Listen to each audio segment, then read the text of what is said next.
2007년 8월 23일 타임즈의 그 표제에 이런 내용이 실려 있습니다. 마더 테레사 믿음의 위기.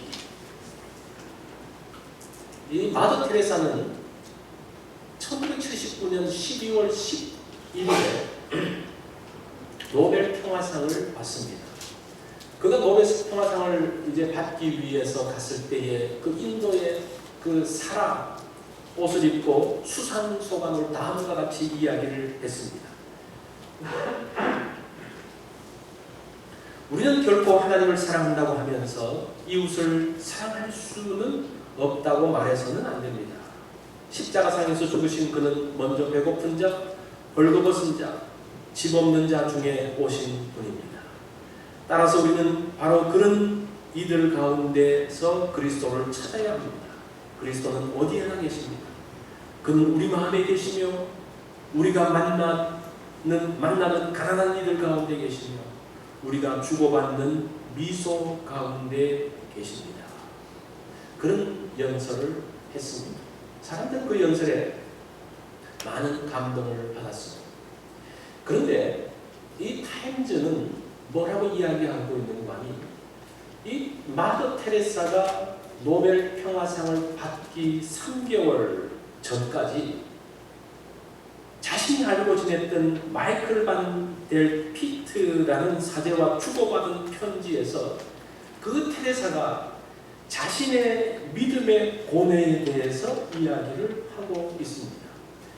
그 마더 테레사가 썼던 편지를 통해서 이야기했던 그 고백, 그 갈등을 나중에 책으로 엮은 것이 무엇인가 하니 바로 저기 사진에 나오는 것처럼 와서 나의 빛이 되어 주소서. Come be my light. 나의 빛이 되어 주십시오. 이 마더 테레사가 이 책을 통해서 또 이 편지를 통해서 뭐라고 이야기하고 있는 거 아니? 자신의 고민을 털어놓는데 예수님은 이 사제에게 이야기하는 거예요. 예수님은 당신을 특별히 사랑하고 계신 듯합니다. 그러나 내게는 침묵과 공허가 너무 커서 그분을 보려 해도 보이지 않고 들으려 해도 듣지 못하고 있으며 기도의 혀를 움직이고자 해도 그렇게 하지 못하고 있습니다. 제발 저를 위해서 기도해 주십시오. 아마 여러분들이 이 사건, 그 신문에 났던 걸 기억하시는 분들이 있을 거예요. 사실은 이 사건은 많은 사람들에게 큰 충격을 주었습니다. 그래서 어떤 분들은 마더 테레사가 과연 믿음이 있었나 없었나 뭐 그렇게 말하는 분들도 있습니다. 그런데 사실은 이것은 어떤 관점으로 봐야 되는 거 아니? 믿음의 사람들도 영혼의 어두운 밤을 경험하게 된다라는 그것이 영성학자들이 이야기하고 있는 내용입니다. 믿음의 사람들은 갈등하지 않습니까? 그들은 고민이 없습니까? 문제가 없습니까? 그들도 영혼의 어두운 터널을 지나가야 할 때가 있다라는 것. 오늘 본문이 그것을 보여주고 있습니다. 자, 오늘 본문에 보니까 19절에 뭐라고 이야기합니까? 이날 곧 안식 후 첫날 저녁 때에 제자들이 유대인들을 두려워하여 모인 곳의 문들이 닫혔더라라고 이야기합니다. 예수님이 지금 부활하신 그날 아침에 예수님이 부활하셨는데 새벽에 부활하셨는데 그날 저녁에 제자들이 뭐 하고 있습니까? 두려워가지고 집에 들어가서 문들을 다 닫고 여기서 닫았다는 말이 복수형으로 되어 있더라고요. 대문만 닫은 게 아니고 쪽문도 닫고 창문도 닫고 모든 문들을 이중 삼중으로 꽁꽁 닫고 있었어요. 왜 그럴까요? 두려움이 때문에. 두려움. 이들은 큰 공포와 두려움 가운데 사로잡혀 있었어요. 예수님의 제자들이 어떤 사람들입니까? 사실 우리하고는 조금 다른 사람들이에요. 예수님과 늘 함께 있었던 사람들입니다. 늘 예수님의 말씀을 들었던 사람들입니다. 예수님의 기적과 능력을 눈으로 직접 보고 경험했던 사람들입니다. 예수님께서 오병이어의 기적을 행하실 때에 그들이 그 보리떡을 가지고 나눠준 사람들이에요. 그러면서 그 보리떡을 나눠주면서 하나님의 기적을 그들이 경험하면서 그것을 나눠줬던 사람들이 제자들입니다. 그들이 바다를 갈 때에 그 풍랑치는 바다에 예수님께서 걸어오시는 것을 보았고, 지금 이 사건으로부터 얼마 전에는 죽은 나사로가 죽었을 때에 그가 살린 것을 눈으로 직접 경험한 사람들이, 이런 사람들이 지금 어떤 가운데 있어요? 두려운 가운데 있어요. 뿐만 아니라 이날 아침에는 어떤 소문이 들렸습니까? 막달라 마리아가 와서 예수님께서 무덤이 빈 무덤이라는 이야기를 들었습니다. 그래서 그 말을 듣고 요한과 베드로가 가서 그 빈 무덤을 확인했습니다. 그것이 그날 아침의 이야기예요. 그리고 그날 저녁 이 사람들은 뭐합니까? 집에 들어가서 두려워서 문들을 다 닫고 있었던 모습. 이 어떤 기적과 능력을 경험하고 말씀을 들어도 두려움 가운데 빠져들면요, 그 가운데서 헤어나오지를 못합니다.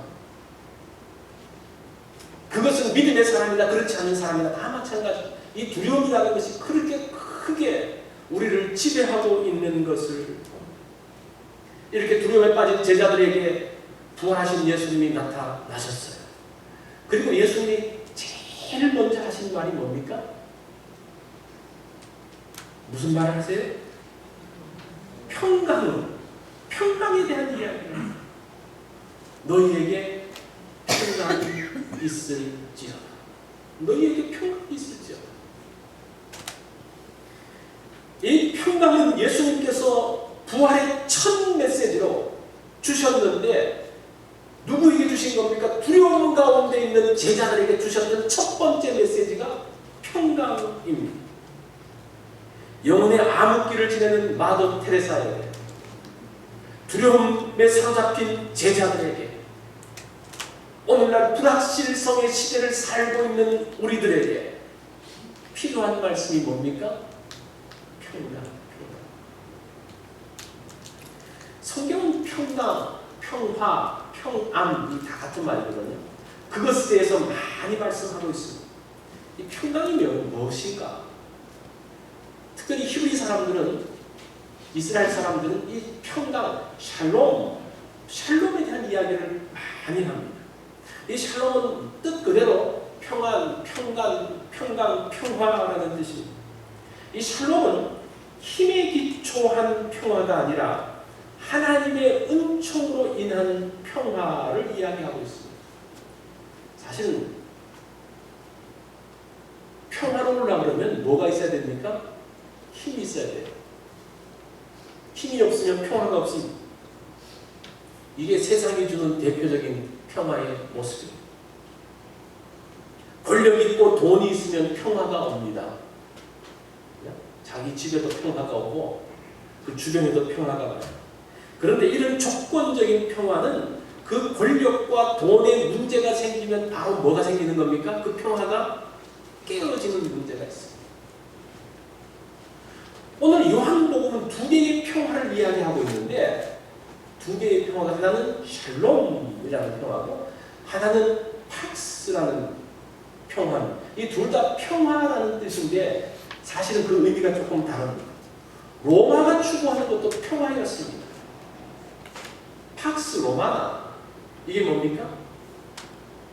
로마의 평화 또는 로마를 통한 평화라는 뜻입니다. 로마가 추구하는 게 뭐라는 겁니까? 평화라는 거예요. 그래서 이 평화를 만들기 위해서 로마가 무엇을 합니까? 전쟁을 해요. 이상하죠. 평화를 위해서 전쟁을 합니다.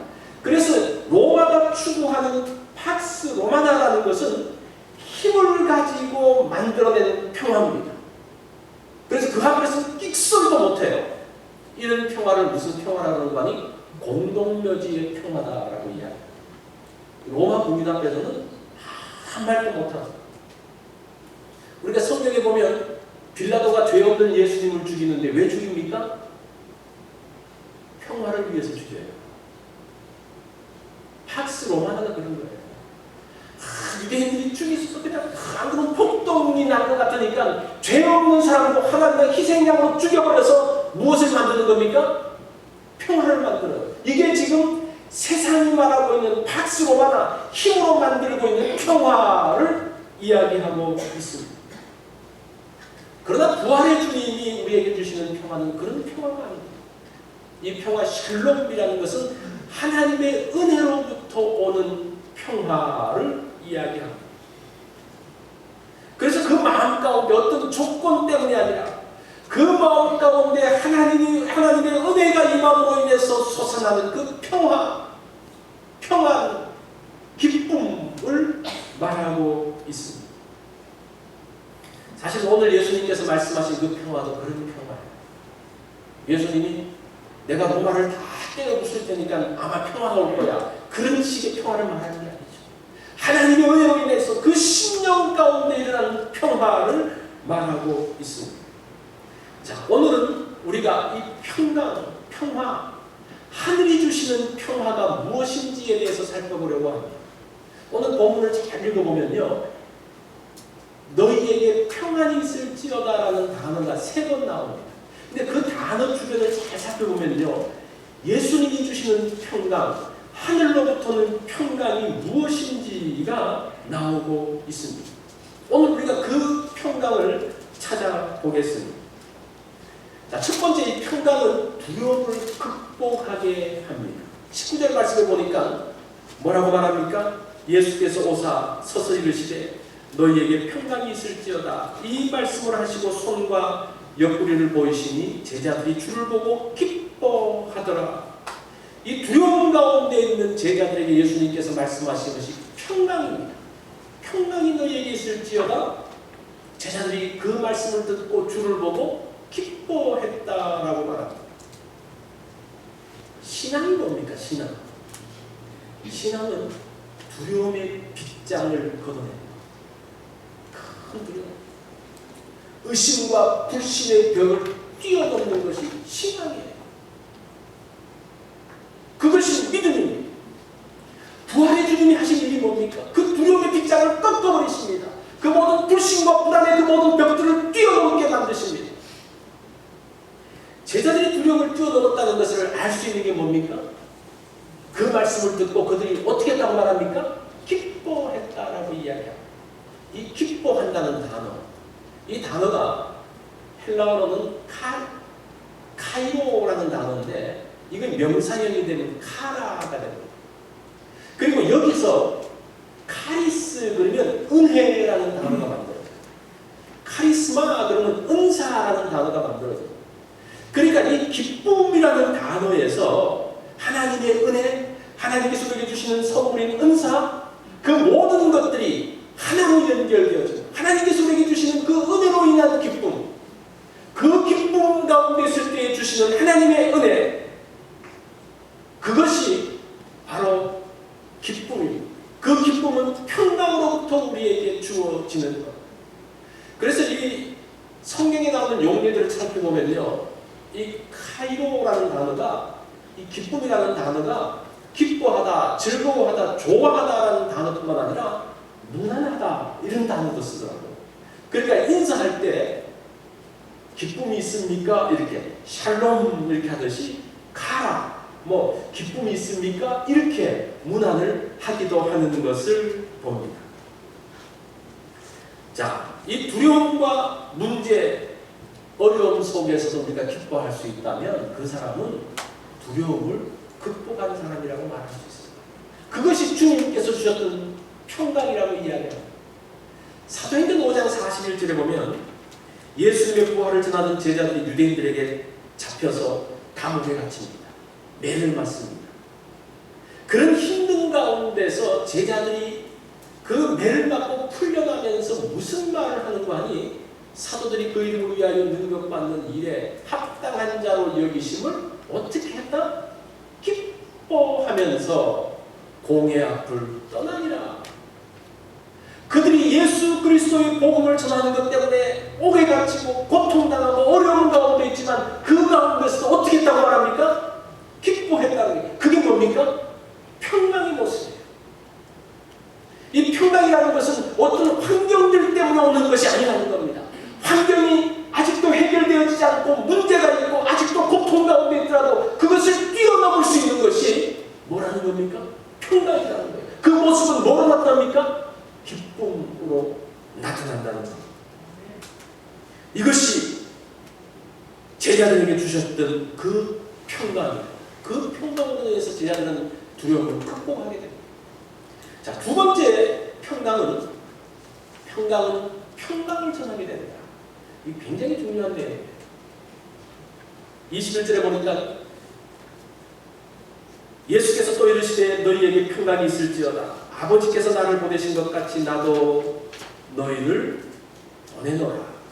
그러면서 첫 번째 평강이 두려움을 벗어나게 했던 평강이라면 두 번째 평강은 파송을 위해서 내가 하나님께서 나를 보내신 것처럼 나도 너희를 보낸다.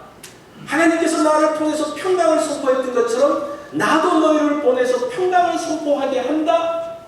그 평강이 뭡니까? 바로 23절의 말씀. 그게 뭡니까? 너희가 누구의 죄든지 사하면 사해질 것이요 누구의 죄든지 그대로 두면 그대로 있으리라 하시니라. 무엇이 평강입니까? 우리의 죄가 사해지고 용서가 일어나고 그 가운데 회복이 일어나는 게 이게 평강이에요. 모든 사람들이 평화를 원합니다. 마음의 평강을 원합니다. 그런데 그토록 사람들이 평강을 원함에도 불구하고 그 가운데 평강이 없는, 평강을 이루지 못한 이유가 뭡니까? 그것은 죄 때문에. 죄가 있으면요, 마음이 평화로울 수가 없어요. 가정이 평화로울 수가 없어요. 이 부부가 딴짓을 하고 있는데, 나쁜 짓을 하고 있는데, 그 가운데 죄가 있는데 둘 사이, 이 부부 사이에서 큰 기쁨이 있고 평강이 있을 수 있습니까? 어쩌 지옥 같죠. 그 죄 문제가 해결되지 않으면 우리 가운데 평강이 만들어지지 않는다라는 겁니다. 그래서 예수님께서 제자들에게 평강을 선포하시면서 그들에게 내가 너희를 보낸다 그래서 어떤 일을 하게 하십니까? 평강을 선포하는 일을 하는데 그것은 죄를 사하는, 죄를 용서하는 일을 하게 하는 것. 자, 여기서 우리가 하나 생각해 볼 게 있는데, 우리가 죄를 사할 수 있습니까? 너 죄를 용서한다 이렇게 말할 수 있습니까? 사실은 죄 용서는 하나님 외에는 할 수가 없습니다. 근데 이 말은 무슨 말인가? 사실은 이 캐톨릭에서는 이 말을 그대로 받아들여가지고 사제들은 죄를 사할 수 있는 권한이 있다라고 이야기를 합니다. 그래서 이제 고해성사를 하는 거죠. 그래서 죄가 사해졌다라고 바로 이야기해 줍니다. 그러나 우리는 그렇게 말하지 않습니다. 이것은 선언적인 의미다. 이게 무슨 말인가 하니, 우리가 나가서 복음을 전함으로 인해서 그 사람들이 복음을 받아들임으로 인해서 그 복음 때문에 회개하고 주님 앞에 돌아오는 그 모습이 바로 죄의 사함의 모습이다, 이렇게 설명합니다. 사실 우리가 말하는 것은 그런 의미의 해석. 그래야지 성경 전체하고 맞습니다. 이제 그래서 그 성경 해석이 조금 다른 점을, 캐톨릭과 다른 점을 말씀드렸는데, 아무튼 우리가 이런 죄 사함, 죄 용서를 통한 평강에 대한 것들을 이야기하는, 사실은 우리가 사람들 사이의 관계에서 문제가 있고 그 가운데 평화가 만들어지지 않는 이유가 뭡니까? 서로 용서하지 못하기 때문에 그런 거죠. 그런 문제들을 우리로 하여금 가서 그 일들을 하라고 하십니다. 그 일들을 할 때에 하나님께서 그 가운데서 죄 사함의 역사들을 이뤄 가실 것에 대한 말씀들을 하고 있습니다. 이것이 지금 평강에 대한 이야기예요. 평강을 선포하는 것에 대한 이야기입니다. 자, 이 일을 위해서 예수님은 제자들에게 성령을 받으라라고 말씀을 하고 있습니다. 22절에 보면 이 말씀을 하시고 그들을 향하여 숨을 내쉬며 이르시되 성령을 받으라. 제자들이 평안의 복음, 죄 사함의 복음을 전하기 위해서는 성령을 받아야 된다라고 이야기합니다. 자, 여기서 보면 숨을 내쉬며 이르시되, 이 숨을 내쉰다. 예수님께서 성령을 받으라고 하실 때에 숨을 내쉬면서 성령을 받으라. 그런데 이게 지금 어떤 장면이 연상되어지는가 하니, 창세기 2장 7절에 하나님께서 아담을 만드시고 흙으로 만드시고 난 다음에 뭘 합니까? 거기에 생기를 넣으니 뭐가 되었다고 말합니까? 생명이 되었다라고 이야기를 합니다. 생명이라는 말은 living being, 살아있는 사람 이런 뜻이 되겠죠. 하나님의 생기로 사람이 되어지는 것. 이 생기라는 것은 무엇을 말하는 거 아니에요? 하나님의 영을 이야기해요. 하나님의 영. 하나님의 영이 임했을 때에 생명, 살아있는 사람이 되었다라는 뜻입니다. 자, 성령이 임했다라고 말할 때에 그것은 뭡니까? 하나님의 영이 임했다는 그런 뜻이에요. 그래서 그것이 하나님의 생기가 임하고 하나님의 그 바람, 이 생기라는 말은 루아흐, 바람이라는 뜻인데 숨결, 하나님의 숨결, 이 숨쉬는 바람 이런 뜻인데 하나님의 숨결이 그 가운데 들어가고 하나님의 영이 그 가운데 들어갔을 때에 사람이 살아나는 것을 말합니다. 하나님의 영이 없으면요 죽은 존재가 됩니다. 또는 죽어가는 존재가 됩니다. 사실 우리가 지금 살아있지만 우리는 무엇을 향해서 나가는 사람들입니까? 죽음을 향해서 가는 사람들이에요. 그런데 하나님의 영이 없으면 그 사람은 무슨 사람들입니까? 죽어가는 영혼들이라는 거예요. 누가복음에 보면 엠마오로 가던 두 제자가 부활하신 예수님을 만납니다. 근데 못 알아봐요. 한참 길 가면서 이야기도 못 알아봅니다. 그러면서 나중에 이제 뭐라고 말합니까? 그 말씀을 할 때 우리의 마음이 뜨거워지지 않더냐 그렇게 하면서 마음은 뜨거워지는 것 같은데 알아보지를 못해요. 나중에 예수님께서 기도하시면서 축사하시면서 그들의 눈이 열려지는 순간 예수님인지 알아보고 이것이 하나님의 영이 임하는 순간 하나님의 영이 임하지 아니할 때는 보고 있음에도 불구하고 보지 못합니다. 함께 있음에도 불구하고 그것을 알지 못합니다. 이것이 하나님의 영이 임했느냐 임하지 않았느냐의 모습입니다. 하나님의 숨결은 에스겔서 37장에도 나타나고 있습니다.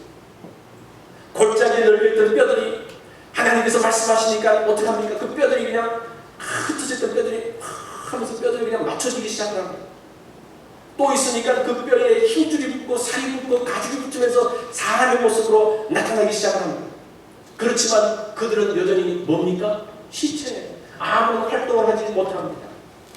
그때에 에스겔서 37장 9절에 보면 주 여호와께서 이같이 말씀하시기를 생기야 사방에서부터 와서 이 죽음을 당한 자에게 불어서 살아나게 하라 하니까 그들이 살아서 일어났다라는 이야기. 이것이 성령님의 역사예요. 성령님의 역사. 그 성령님의 역사 가운데서 결국은 그 평강이 만들어지고 있는 것을 봅니다. 하나님의 생기는 살리는 힘이 있습니다. 두려움 가운데 있던 사람, 그 가운데서 정말 죽어가는 사람들에게 그 하나님의 생기가 임할 때에 성령님이 임할 때에 그 가운데서 살아나는 것들을 봅니다. 그 가운데서 하나님의 평강이 임하는 것들을 봅니다. 이것이 예수님께서 말씀하시고 있는 그 평강이라는 겁니다. 내가 내 마음 가운데 평강이 있느냐 없느냐를 어떻게 합니까? 내가 무엇을 전하느냐를 보면 내가 평강을 전하느냐 그렇지 않느냐 그걸 통해서 내가 어떠한 사람인지를 알 수가 있다라는 것. 자, 그러면서 세 번째로 나오는 또 평강이 있는데 이 마지막 평강은 도마에게 믿음을 주는 것으로 나타나고 있습니다. 26절에 보니까 너희에게 평강이 있을지어다 하시고 도마에게 이르시되 좀 건너뛰어서 믿음이 없는 자가 되지 말고 믿는 자가 되라 이렇게 이야기합니다. 우리가 이 도마 사건은 잘 아는 내용이죠. 예수님께서 처음에 제자들이 나타났을 때는 도마가 없었습니다. 어디 갔을까? 여러 이야기들이 있는데 어쨌든 없었는데 나중에 제자들이 도마가 왔을 때 이야기합니다. 야, 우리가 예수님을 봤어. 근데 도마가 뭐라고 이야기합니까? 나는 예수님의 그 상처를 만져보고 그 옆구리를 만져보지 않으면 나는 믿을 수 없다라고 이야기합니다. 그것 때문에 이 도마의 별명이 뭐로 바뀌어집니까? 의심 많은 도마로 바뀌어집니다. 그런데 원래 이 도마는 그런 의심하는 사람은 아니었어요. 성경 전체를 보면요. 이 도마를 살펴보면 요한복음 10장에 보면 예수님께서 수전대로 올라가셔서 이제 쭉 말씀을 하시면서 내가 나와 아버지는 하나다. 뭐 자기가 하나님이다 그러니까 유대인들이가 돌을 들어가지고 예수님을 치려고 했던 그런 사건이 벌어집니다. 그래서 하여튼 그 자리에서 예수님은 간신히 피해서 요단강 건너편으로 피신하게 됩니다. 그런데 요단강 건너편에 있었던 예수님께 기별이 오는데, 나사로로부터 기별이 오는데 어떤 기별이 옵니까? 나사로가 이제 죽어가니까 예수님 와서 기도했으면 좋겠습니다라는 그런 연락이 옵니다. 그때에 예수님께서 내가 나사로를 보러 가야 되겠다 그래서 제 아들이 깜짝 놀랍니다. 예수님 가면 어떡합니까? 그 죽습니다. 조금 전까지 사람들이 돈을 들어서 치려고 했는데 또 가면 어떡합니까? 그때에 이 도마가 뭐라고 말하는 거 아니? 우리도 그와 함께 예수님과 함께 죽으러 가자! 그러면서 앞장섰던 사람이 도마예요. 이 사람은 믿음의 사람입니다. 요한복음 14장 5절에 보면 예수님이 떠나신다고 했을 때 이 도마가 뭐라고 말하는 거 아니? 주여! 주께서 어디로 가시는지 우리가 알지 못하거늘 그 길을 어찌 알겠사옵나이까. 이 도마는 분명한 사람이었던 거예요. 모르면 모른다 그래요. 다른 제자들은 몰라도 그냥 그래서 눈치만 보고 있는데 도마는 모르면 모른다 그러는 거예요. 길이 어디 있습니까? 학자들은 도마가 예수님이 처음 오셨을 때 없었던 이유가 뭔가, 뭐 여러 가지 이유가 있지만 이 도마가 확인하지 않고는 못 베기는 성격이니까 이 오전에 예수님께서 빈 무덤, 예수님의 무덤이 빈 무덤이고 요한과 베드로가 봤으니까 그거 확인하러 나갔다가 예수님 못 만났다는 거예요. 그러니까 다른 사람은 그 소식을 듣고 다 무서워서 있는데 이 도마만큼은 나가서 그것을 확인하려고 했던, 이거는 학자들의 의견 중에 하나입니다. 어쨌든 그 일리가 있다고 생각해요. 그런데 이 도마가 뭐라고 하는 거예요? 분명하게 나는 안 만나면 모르겠다. 확인하지 않고 내가 알 수 없다.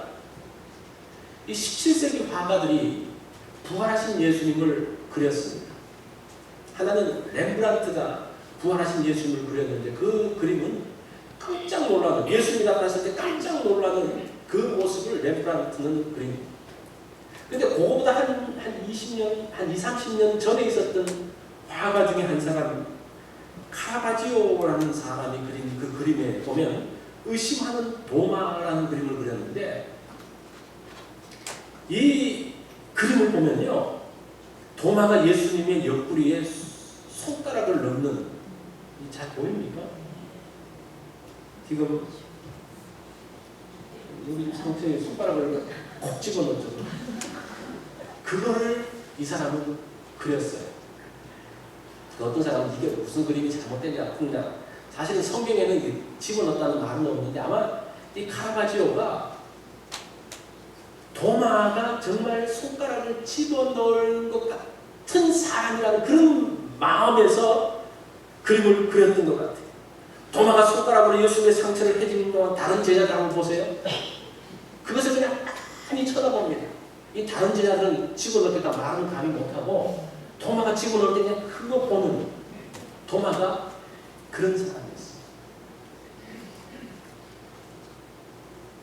그러면서 모든 제자들이 도마를 통해서 그 부활의 사건들, 이 예수님이 유령이 아니고 진짜라는 것들을 확인하는 그러한 가운데 들어갑니다.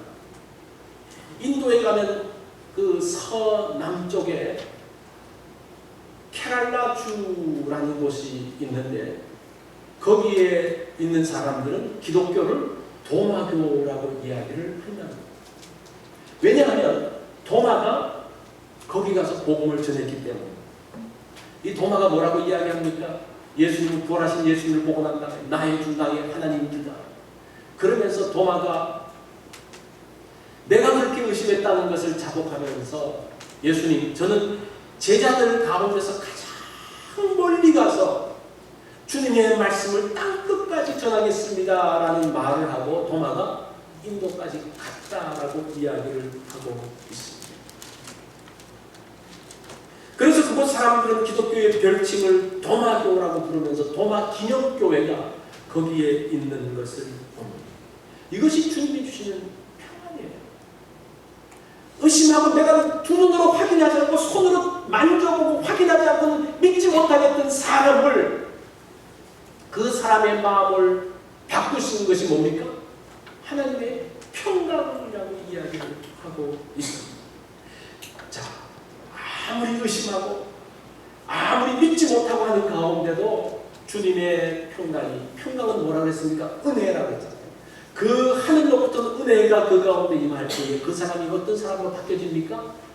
믿음의 사람으로 바뀌어져요. 그 불신을 뛰어넘고 두려움을 뛰어넘고 믿음을 갖게 되는 것을 봅니다. 영혼의 어두운 마음이 우리에게도 임할 때가 있어요. 제자들에게 밀어닥쳤어요. 이들은 두려움에 빠졌습니다. 부활하신 주님 같지만 확인하지 못합니다. 확신하지 못합니다. 이런 위기를 극복하는 것이, 그 가운데서 믿음을 다시 심어주는 것이 예수님께서 주셨던 평강이었습니다. 도마를 다시 한번 믿음의 사람으로 일으키고 그가 주님을 위해서 최고의 헌신을 드릴 수 있도록 한 것이 뭡니까? 주님께서 주셨던 평강 때문이라고 말합니다. 평강을 통해 불어온 성령의 바람은 제자들을 일으켰습니다. 제자들에게 두려움에서부터 빠져나오게 하고 불신과 의심에서부터 빠져나오게 하고 주님의 평강을 전하는 평강의 사람으로 바꾸고 있는 것을 봅니다. 자, 이 평강은 우리에게도 필요합니다.